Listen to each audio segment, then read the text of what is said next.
न्यायालय ने, हमारे जस्टिस सिस्टम ने इसमें एक बहुत ऐतिहासिक फैसला दिया है। इसके लिए मैं जुडिशरी का बहुत बहुत धन्यवाद करना चाहता हूँ, जज साहब का बहुत बहुत धन्यवाद करना चाहता हूँ। आज के इस माहौल में जब सारी संस्थाओं को, सारे अथॉरिटीज को डराया जा रहा है, धमकाया जा रहा है, ऐसे में इतना बड़ा न्याय करने के लिए जज साहब ने वाकई बहुत हिम्मत दिखाई है। मैं उन सभी वकील भाइयों का धन्यवाद करना चाहता हूं जिन्होंने एक एक कदम हम लोगों का साथ दिया, हमारी ये लड़ाई न्यायालय में लड़ी। मैं खासकर नाम लेना चाहता हूं, अभिषेक मनु सिंघवी साहब का धन्यवाद करता हूं, हरिहरन साहब का धन्यवाद करता हूं, रिबेका मैडम का धन्यवाद करता हूं, विक्रम चौधरी जी का, दयान कृष्णन जी का, रमेश गुप्ता जी का, शादान का, मोहित माथुर जी का, विवेक जैन, रजत, मोहम्मद इरशाद, करण, मुदित जैन और भी कई नाम है, अगर मेरे से कुछ रह गए हो। बहुत सारे वकीलों ने हमारा साथ दिया और उन सारे देश भर के लोगों का जिन्होंने पिछले 4 साल से जिस तरह से हमारे ऊपर अत्याचार किया जा रहा था, इतने कठिन समय में हम लोगों का साथ दिया, उनका धन्यवाद करना चाहता हूं। आप जान रहे हैं कि किस तरह से पिछले 4 साल से ईडी को, सीबीआई को, सारी संस्थाओं को इस्तेमाल करके हमारे ऊपर एक शराब घोटाला नाम का एक आरोप लगाया गया। सीबीआई ने, ईडी ने उसमें चार्जशीट फाइल की। आज कोर्ट को प्राइमा फेसी ये निर्णय लेना था कि क्या सबूत और गवाहों के बयानों के आधार पे सफिशिएंट मटेरियल है कि इसमें मुकदमा चलाया जाए। अभी मुकदमा चला नहीं था। कोर्ट को यह निर्णय लेना था कि क्या मुकदमा चलाने लायक सफिशिएंट मटेरियल है, और कोर्ट ने लगभग 600 पेज के आदेश में सारे सबूतों और सारे गवाहों को मद्देनजर रखते हुए ये कहा है कि इतना भी सबूत नहीं है, इतने भी गवाहों के बयान नहीं है, एक निक्का सा भी सबूत नहीं है कि इसमें मुकदमा तक चलाया जा सके। अगर मुकदमा चलाया जाता, 15-20 साल मुकदमा चलता, उसमें बहुत सारे गवाह बुलाए जाते, सबूत रखे जाते, उसके बाद होता, वो तो अलग बात है। कोर्ट का ये कहना है कि इतना टुच्चा केस है, इतना फर्जी केस है, इतना बेकार केस है, इतना गलत केस है। ये मैं नहीं कह रहा, ये भाषा है। आप कोर्ट का ऑर्डर पढ़िए, ये ऑर्डर जो है ये ऐतिहासिक ऑर्डर है। कोर्ट ने कहा है कि इतना फर्जी केस है, इतना फर्जी केस है, एक भी सबूत नहीं है, एक भी गवाह नहीं है कि इसमें मुकदमा भी नहीं चलाया जा सकता। ये पूरा षड्यंत्र किसने रचा, क्यों रचा? ये पूरा षड्यंत्र 2 लोगों ने मिलकर रचा, नरेंद्र मोदी जी और अमित शाह जी। और आज उन दोनों को पूरे देश से माफी मांगनी चाहिए। उन दोनों ने मिलकर षड्यंत्र रचा कि आम आदमी पार्टी को खत्म किया जाए, आम आदमी पार्टी को बर्बाद किया जाए। और उस षड्यंत्र के तहत आजाद भारत का सबसे बड़ा और सबसे घिनौना षड्यंत्र रचा उन लोगों ने। वो देख रहे थे कि दिल्ली में वो हमें नहीं हरा सकते। वो देख रहे थे कि दिल्ली की जनता हमारे कामों से बहुत खुश है। वो देख रहे थे दिल्ली में कामों की राजनीति के आधार पे वो कहीं खड़े नहीं होते। तो उन्होंने एक षड्यंत्र रचा। जनता जानती है कि केजरीवाल ईमानदार, उन्होंने कहा केजरीवाल की ईमानदारी पे चोट करो। जनता जानती है कि आम आदमी पार्टी ईमानदारी, उन्होंने कहा आम आदमी पार्टी की ईमानदारी पे चोट करो। उन्होंने आम आदमी पार्टी को खत्म करने के लिए षड्यंत्र रचा और बोले केजरीवाल बेईमान है, केजरीवाल बेईमान है, केजरीवाल बेईमान है, केजरीवाल ने शराब घोटाला किया, केजरीवाल पैसे खा गया, केजरीवाल ने 100 करोड़ रुपए खा लिए। मैंने जिंदगी में केवल ईमानदारी कमाई है, मैंने जिंदगी में केवल इज्जत कमाई है, एक नया पैसा नहीं कमाया मैंने अपनी जिंदगी में। इन लोगों की तरह नहीं हूं मैं। मैंने जिंदगी में एक नया पैसा नहीं कमाया, केवल ईमानदारी कमाई है। और ये उस ईमानदारी के ऊपर चोट करना चाहते थे, उसके लिए इन्होंने षड्यंत्र रचा था। आज कोर्ट के ऑर्डर के बाद ये साबित हो गया देश के सामने, केजरीवाल कट्टर ईमानदार है, मनीष सिसोदिया कट्टर ईमानदार है, संजय सिंह कट्टर ईमानदार है, दुर्गेश कट्टर ईमानदार है, आम आदमी पार्टी कट्टर ईमानदारी है। हम नहीं कह रही है, कोर्ट ने सारे देश के सामने बोला है।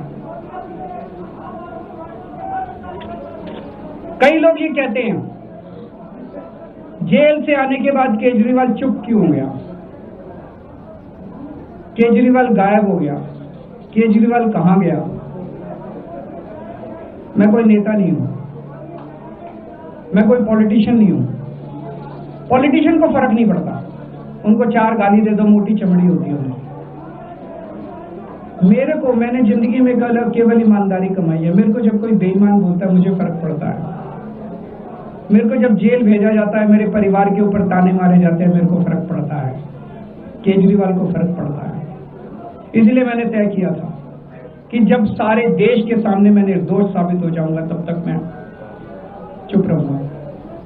आज मेरे दिल से बहुत बड़ा बोझ उतर गया।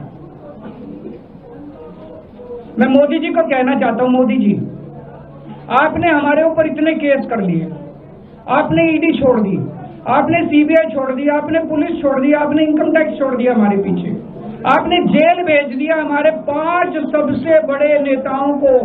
आम आदमी पर एक समय ऐसा था जब आम आदमी पार्टी के सबसे टॉप के 5 नेता जेल में थे एक साथ। उसके बाद भी केजरीवाल का कुछ नहीं बिगाड़ सके। अब तो एक ही तरीका बचा है मोदी जी केजरीवाल से निपटने का, केजरीवाल का कत्ल करवाना पड़ेगा, केजरीवाल की हत्या करवानी पड़ेगी। उसके अलावा केजरीवाल आपसे संभलने वाला नहीं है। अब आपके बस का नहीं है केजरीवाल, आपने सब कुछ करके देख लिया, अब केजरीवाल का कत्ल ही करवाना पड़ेगा। और एक तरीका है, मैं पहले भी बोल चुका, लेकिन वो मोदी जी के बस का नहीं है। मैंने 500 स्कूल बनवाए दिल्ली में, अब 5000 स्कूल बनाओ। मैंने दिल्ली की सड़कें अच्छी करी, आप पूरे देश की सड़कें ठीक कर दो, देखो केजरीवाल को कोई पूछेगा ही नहीं। केजरीवाल ने 200 मोहल्ला क्लिनिक बनाया, 20,000 मोहल्ला क्लिनिक बनाओ, आप तो देश के प्रधानमंत्री हो, अरे अच्छे काम करो ना। वो नहीं होता मोदी जी, वो मोदी जी से नहीं होता।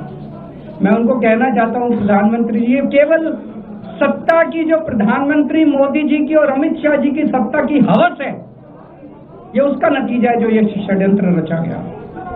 और इस षड्यंत्र का मैं बहुत छोटा हूं, हमारे परिवार ने बहुत भुगत भोग की है। मैं जेल गया, मेरी माँ बीमार रहती है बहुत ज्यादा, उसको अस्पताल में एडमिट कराना पड़ा, बहुत रोई मेरी माँ, बहुत रोई। इनकी पत्नी मनीष सिसोदिया जी की पत्नी, उनको मल्टीपल स्क्लेरोसिस डिजीज है, सब लोग जानते हैं। जब सुप्रीम कोर्ट में केस चल रहा था, संजीव खन्ना जी ने कहा कि बहुत गंदी बीमारी है, उनके नीचे का पूरा पोर्शन काम नहीं करता और धीरे धीरे बीमारी बढ़ती जा रही है। हमारे परिवार ने बहुत भुगता है, लेकिन वो इम्पोर्टेंट नहीं है, हम इम्पोर्टेंट नहीं है, हमारा परिवार भी इम्पोर्टेंट नहीं है। लेकिन मोदी जी और अमित शाह जी के षड्यंत्र का खामियाजा जो दिल्ली भुगत रही है, दिल्ली के 3 करोड़ लोग भुगत रहे हैं, उसकी भरपाई कौन करेगा? आज दिल्ली में कहीं चले जाओ, सारी सड़कें टूटी पड़ी हैं, अस्पतालों में दवाइयां मिलनी बंद हो गई हैं, मोहल्ला क्लिनिक बंद किए जा रहे हैं, स्कूलों का बुरा हाल हो रहा है। पूरे दिल्ली में पोल्यूशन इतना ज्यादा कभी दिल्ली की जनता ने नहीं देखा था। यमुना का बहुत बुरा हाल हो गया। एक चीज बता दो तो दिल्ली में इन्होंने ठीक करी हो, पूरी दिल्ली का बेड़ा गर्क कर दिया। सबसे बड़ा खामियाजा मोदी जी और अमित शाह जी की सत्ता की हवस, उसका सबसे बड़ा खामियाजा दिल्ली के 3 करोड़ लोगों ने भुगता है। दिल्ली के लोगों से जाके पूछो। आज मैं चैलेंज करता हूं मोदी जी को, मोदी जी हिम्मत है दिल्ली में दोबारा चुनाव करा के दिखा दो, 10 से ज्यादा तुम्हारी सीट आ जाए, मैं राजनीति छोड़ दूंगा। तुम्हारी 10 से ज्यादा सीट आ जाए, मैं राजनीति छोड़ दूंगा। दिल्ली की जनता त्रस्त हो चुकी है तुम लोग।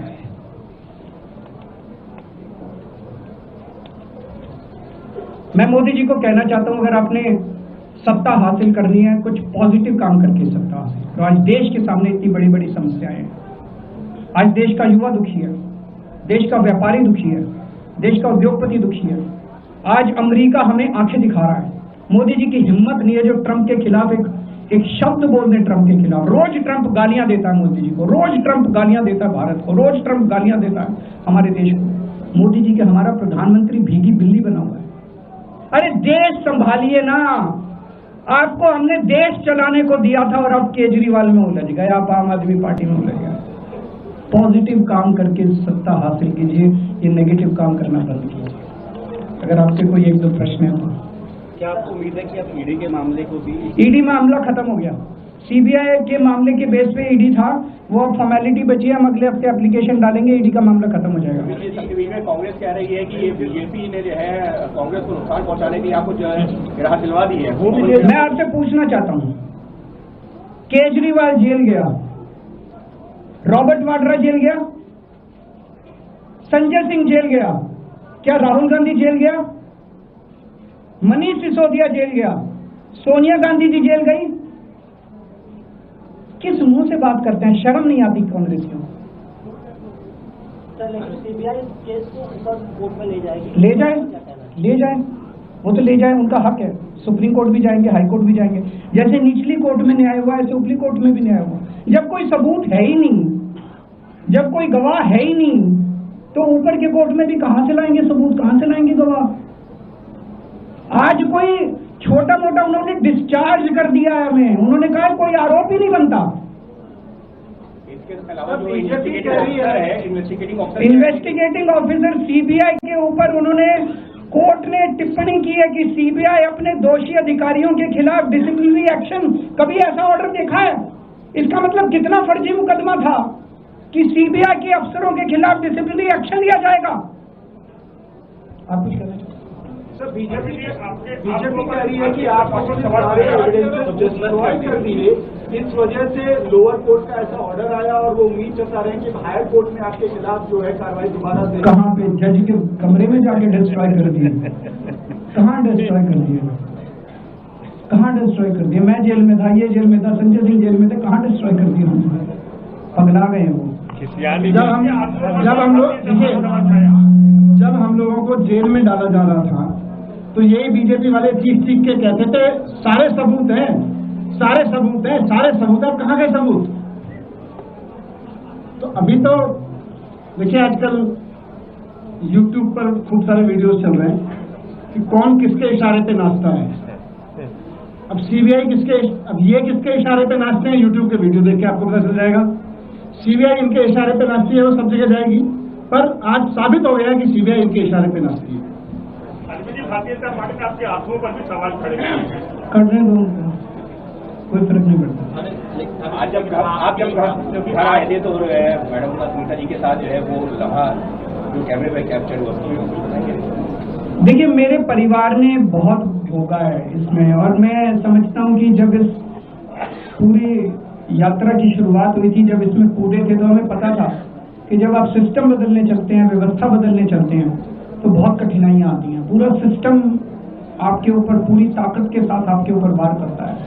वो किया उन्होंने, और आज जनता के सामने सारा सिस्टम नंगा हो चुका है। ये सब लोग नंगे हो चुके हैं जनता के सामने। ये तो होना ही था। सत्य को एक न एक दिन देर हो सकती है, अंधेर नहीं है। पंजाब और गुजरात में चुनाव है, आज की वर्ष के बाद इसमें आप हेल्प करेंगे? ये केवल एक आध चुनाव की बात नहीं है, ये पूरे सिस्टम को ललकारने की बात है। जिस तरह से सिस्टम का दुरुपयोग इन लोगों ने किया, और जिस तरह से सिस्टम का दुरुपयोग करके इन लोगों ने, पता है, ये सिटिंग चीफ मिनिस्टर को अगर ये जेल में डाल देंगे तो फिर क्या बचा? और इतने फर्जी केस में फिर तो कुछ भी नहीं बचा। कल को स्टालिन साहब को जेल में डाल देंगे।